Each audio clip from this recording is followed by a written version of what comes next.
Bonjour tout le monde. Aujourd'hui, je vous souhaite une super journée, excepté ceux qui sont en faveur d'un passeport vaccinal et donc d'une création d'une division même des citoyens, de créer deux classes de citoyens. Donc, si on a deux classes de citoyens, il faut aussi considérer que maintenant, il existe deux systèmes. On a le système legacy, celui qu'on est habitué, celui qu'on connaît. Puis on a le système qui fonctionne sur la blockchain, la crypto-monnaie, comme le Bitcoin. Donc, si on est pour créer deux classes de citoyens puis qu'on est pour avoir deux systèmes, ça veut dire qu'il risque d'avoir plus de personnes qui vont joindre le deuxième système qu'il y en a actuellement. Si ça l'arrive, c'est très bon. C'est très bon pour le Bitcoin. Puis ça va fonctionner. Comment est-ce qu'on peut dire que c'est bon? C'est parce qu'on va avoir plus d'utilisateurs. Plus d'utilisateurs amène plus de valeur euh, au réseau. Que- il y a une loi qui existe pour ça, une loi mathématique ou une théorie, ou je ne sais pas comment on pourrait la nommer. Puis c'est la loi de Metcalfe, qui a été faite par Robert Metcalfe. Puis Robert Metcalfe, c'est un ingénieur américain qui est l'inventeur d'Ethernet. Donc, au début des années 1990, il a écrit que Microsoft prenait le chemin du déclin. Bien entendu, c'est un très long chemin. Bon. Ça, c'est une de ses citations pour vous donner une idée des années puis de l'importance que cette personne-là a pu avoir. Donc, la loi de Metcalfe, c'est l'utilité d'un réseau est proportionnelle au carré du nombre de ses utilisateurs.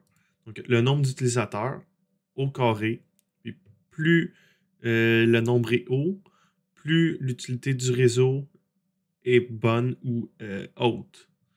Donc, c'est quelqu'un qui a été admis au temple de la renommée de l'Internet. C'est vraiment pas n'importe qui. Donc, on va aller voir la loi de Metcalfe plus en détail. Puis après ça, on va aller voir où la loi de Metcalfe s'applique dans la vie en général. Puis on va l'appliquer au Bitcoin. On va le comparer à d'autres réseaux là, qui existent en ce moment, d'autres réseaux de paiement qui existent en ce moment pour considérer la loi de Metcalfe puis la valeur qu'on pourrait extrapoler que Bitcoin pourrait avoir en utilisant la loi de Metcalfe. Donc, ça ici, on l'avait déjà vu. L'utilité du réseau est proportionnelle au carré du nombre de ses utilisateurs, on l'a vu aussi. Euh, Ce qu'on va aller voir, c'est l'explication ici.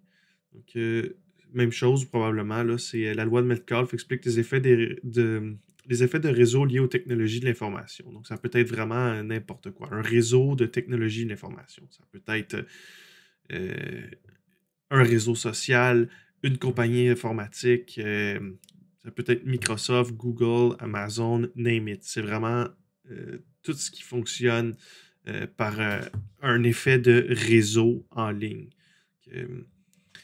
Euh, Internet, c'est un exemple. Les systèmes de réseaux sociaux, c'est un exemple. L'Internet en général, donc vu qu'il y a plus de sites, il y a plus d'utilisateurs, il y a plus de nœuds, on peut déterminer que le World Wide Web ou le WWW ou l'Internet, les sites Internet en général, occupent une plus grande importance euh, sur les réseaux et donc, de ce fait, valent plus. Donc, ici, on voit un exemple de la loi de Metcalfe à droite. Donc, quand il y a juste deux utilisateurs, le réseau vaut moins que quand il y en a plus et plus et plus et plus. Puis plus il y a de nœuds, plus il y a d'utilisateurs, plus le réseau est important. On voit qu'il y a une grosse différence ici de nombre de nœuds entre deux utilisateurs et cinq utilisateurs. Donc, c'est exponentiel au nombre de nœuds qu'il y a. C'est pour ça qu'on dit de faire euh, à la 2 au carré. Donc, c'est ce que ça l'explique ici, l'application de la loi, que plus il y a d'utilisateurs dans un réseau, plus le réseau aura de valeur. Donc, ça s'applique dans n'importe quel réseau, comme Facebook. Facebook, c'est un bon exemple. S'il y a une seule personne d'inscrit, il n'y a aucune valeur. Mais plus il y a de personnes d'inscrites, puis de gens que vous connaissez, plus il y a de nœuds, plus il y a de valeur, plus il y a d'informations qui peuvent être partagées, plus ça vaut la peine d'aller dessus. Donc, exemple ici, on prend Wikipédia. Ben, plus il va y avoir de nœuds, plus il va y avoir de personnes qui vont collaborer, plus il va y avoir de valeur qui va être sur le site de Wikipédia parce que on va pouvoir se servir de ça pour la valeur des gens qui vont soit apporter du contenu ou des gens qui vont aller consulter le contenu. Donc, euh, tout va avec le nombre d'utilisateurs. puis on peut l'appliquer à Bitcoin ou à toute autre compagnie qui peut être vue comme un réseau. On va regarder maintenant que quand c'est appliqué sur les médias sociaux. Donc, si on applique la loi de Metcalfe à un réseau social, on l'a déjà vu un petit peu juste avant avec Facebook, par exemple. On a Twitter, Instagram, Snapchat, name it. Je voulais juste apporter votre attention sur le fait que c'était un article ici là, de 2010, puis que cet article-là, elle a été éprouvée à travers le temps. Là. Je veux dire, on peut déterminer à travers le temps que la loi de Metcalfe, elle a bien fonctionné pour ceux qui ont investi dans Facebook il y a à peu près 10 ans. Puis ici, on voit là, les nœuds d'ordinateur, les liens qu'il peut avoir. Là. On voit vraiment une représentation de la loi de Metcalfe. Ici, il explique encore la formule, puis tout ça. Là, on ne s'attendra pas vraiment sur ça. On en a déjà parlé pas mal de la loi de Metcalfe. Après ça, ici, on voit qu'il y a peut-être une autre loi sur laquelle qu'on pourrait utiliser pour déterminer la valeur d'un réseau. Mais encore une fois, ça, c'était l'article de 2012. Puis la loi de Metcalfe a très bien fait ses preuves là, à travers le temps. Donc, si on continue de rester sur la loi de Metcalfe, il faut voir aussi que Visa se voit comme un réseau au service de tout. Un réseau de paiement. Visa se voit comme un réseau de paiement. Visa ne se voit pas comme un service de paiement, mais plutôt comme un réseau. Puis ça, c'est des mots qui ont changé sur leur site il n'y a pas très très longtemps. Pourquoi? Parce que Bitcoin, c'est un réseau. Bitcoin, c'est un réseau de paiement. Puis Facebook qui voulait sortir le Libra, qui est le Diem finalement, je sais pas si ça va sortir. Mais ces personnes-là, Facebook, parlent d'un réseau social, parlent d'un réseau de paiement. On parle de réseau de paiement chez tous les compétiteurs de Visa. Puis Visa, ils vont dire qu'ils sont un service de paiement? Non, ils ne sont pas un service. Il faut qu'ils adoptent l'esprit de la compétition, puis qu'ils disent qu'ils sont un réseau. Comme ça, on va pouvoir les quantifier selon la loi de Metcalfe. Parce que la loi de Metcalfe se quantifie de façon exponentielle pour chaque utilisateur. Tandis qu'un service, c'est pas la même chose. Avec ça, ce qu'ils voient, c'est de permettre aux gens de déplacer de l'argent partout dans le monde en étant un réseau, puis d'être à l'avant-garde des nouvelles technologies de paiement, qui sont les crypto-monnaies, qui sont des réseaux de paiement. Puis, ils veulent façonner la façon dont les gens déplacent de l'argent partout dans le monde. En gros, ils sentent la chaleur des cryptos, ils sentent la chaleur de la force du réseau de Metcalfe, le stock-to-flow, puis ils veulent y participer. Donc, ils veulent une inclusivité.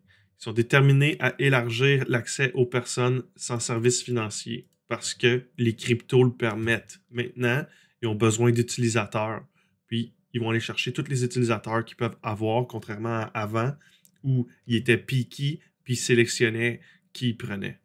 Notre réseau de paiement numérique relie des millions de personnes chaque jour grâce au paiement électronique. Donc, clairement, Visa prend le virage crypto. Clairement. Ça, ici, ils parlent des Jeux olympiques, tout ça. Puis ici, bon, là, c'est le reste de leur pitch. Mais Visa cherche clairement à démontrer qu'ils sont un réseau plutôt qu'un service de paiement. Pourquoi? Comme je vous le dis, c'est parce que chaque client de plus devient un argument exponentiel de la valeur de Visa. Contrairement à avant, quand c'était juste un service, ben, c'est comme si on payait juste pour une compagnie, plutôt qu'un réseau. Donc, le mot réseau est plus fort que compagnie. On voit que la loi de Metcalfe, Visa, ils en ont peur. Ils ont peur du Bitcoin, ils ont peur de la loi de Metcalfe. Puis, la blockchain, c'est la même chose. Plus le réseau est gros, plus le réseau a de nœuds, plus le pouvoir de calcul est fort, plus la valeur du réseau est exponentielle. Donc, la valeur d'une blockchain est son nombre d'adresses actives. Plus il y a de portefeuilles actifs sur une blockchain, plus on peut déterminer qu'il y a d'utilisateurs. Donc, plus le réseau a de la valeur. Donc, on voit ici, là, on parle de l'application de la loi de Metcalfe. On a démontré la pertinence de cette loi en comparant la croissance du nombre d'utilisateurs à celle des revenus de Facebook et Tencent. Facebook et Tencent, c'est Facebook, vous connaissez. Tencent, ils ont aussi WeChat, puis WePay, Puis c'est eux qui font League of Legends. Fait que, même chose, c'est un jeu vidéo où chaque personne apporte de la valeur de plus selon la loi de Metcalfe. L'étude statistique des revenus des deux géants du web démontre que les bénéfices des deux sociétés sont proportionnels au carré du nombre d'utilisateurs mensuels. Encore là, loi de Metcalfe. Cette relation n'est pas étonnante car ces deux entreprises, c'est la majorité de leur revenu de la publicité. Puis la publicité, elle est touchée par, par le fait qu'ils possèdent les plus gros réseaux sociaux au monde. Donc, on va retourner là, au fait que la blockchain et son nombre d'adresses actives peuvent toucher la valeur de la crypto. On voit que l'effet de réseau peut être attaché à des caractéristiques concrètes des réseaux cryptographiques. L'augmentation du nombre d'utilisateurs améliore la sécurité des systèmes.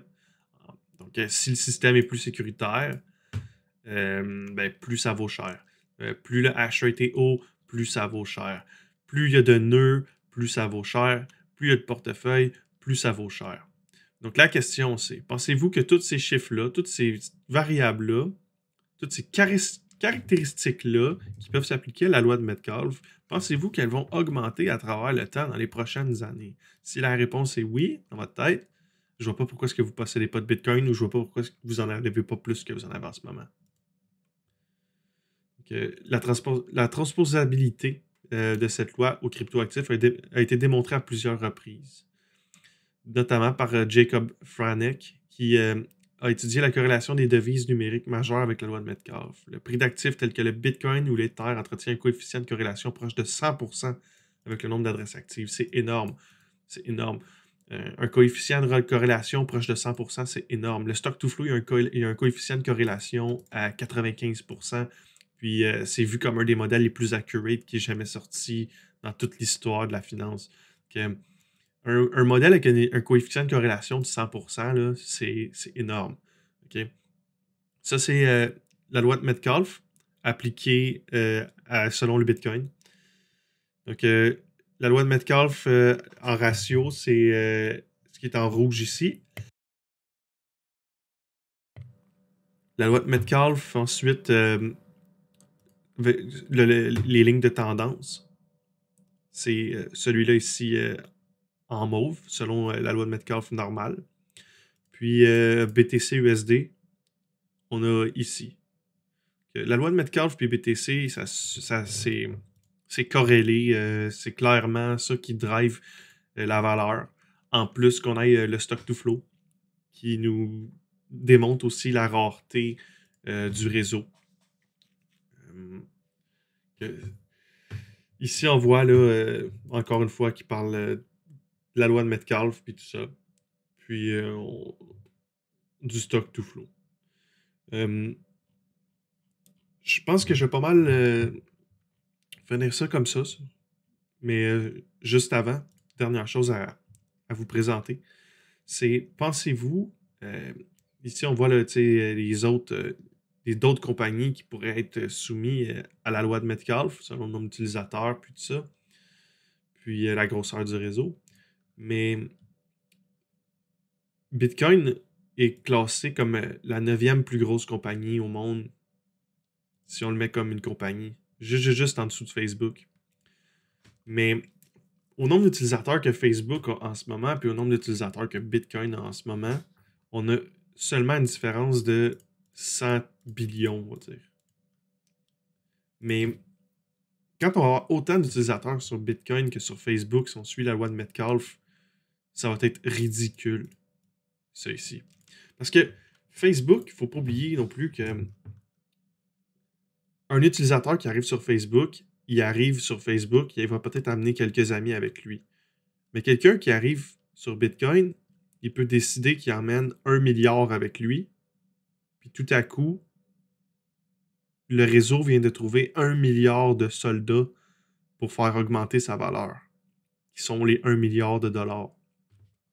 En plus, on a une appréciation par la loi de Metcalfe parce qu'on a un utilisateur de plus avec un portefeuille actif qui va certainement travailler dans l'intérêt de sécuriser le réseau. Ça, c'est à garder en tête aussi. Puis, si on descend un petit peu plus bas, on voit ici que Visa s'est fait passer joliment, vraiment solidement par Bitcoin. Puis, que c'est pas une surprise ils avaient décidé de dire qu'ils sont maintenant un réseau de paiement. Parce que ils ont de l'air de des pichous à côté du Bitcoin. Je veux dire, Bitcoin vaut presque 2 fois Visa. Si on continue de descendre, on a Mastercard ici. Mastercard et Visa ensemble ne valent même pas Bitcoin. Puis Bitcoin a encore moins d'utilisateurs que Visa et Mastercard réunis, ou Bitcoin a moins d'utilisateurs que seulement Mastercard, il a moins d'utilisateurs que seulement Visa.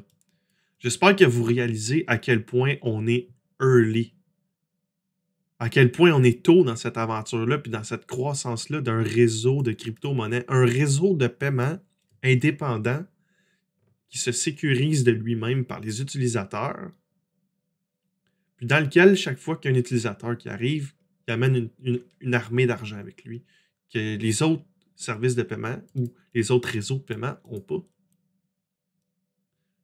PayPal aussi, c'est pas gros PayPal. Je veux dire, c'est gros, mais c'est pas gros. C'est ici PayPal 327 billions.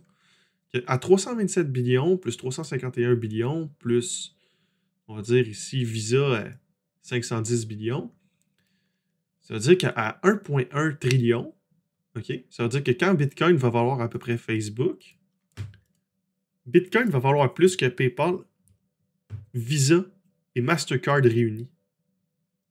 Puis pourtant, on est tellement loin d'avoir le même nombre d'utilisateurs que juste une de ces 3 plateformes-là.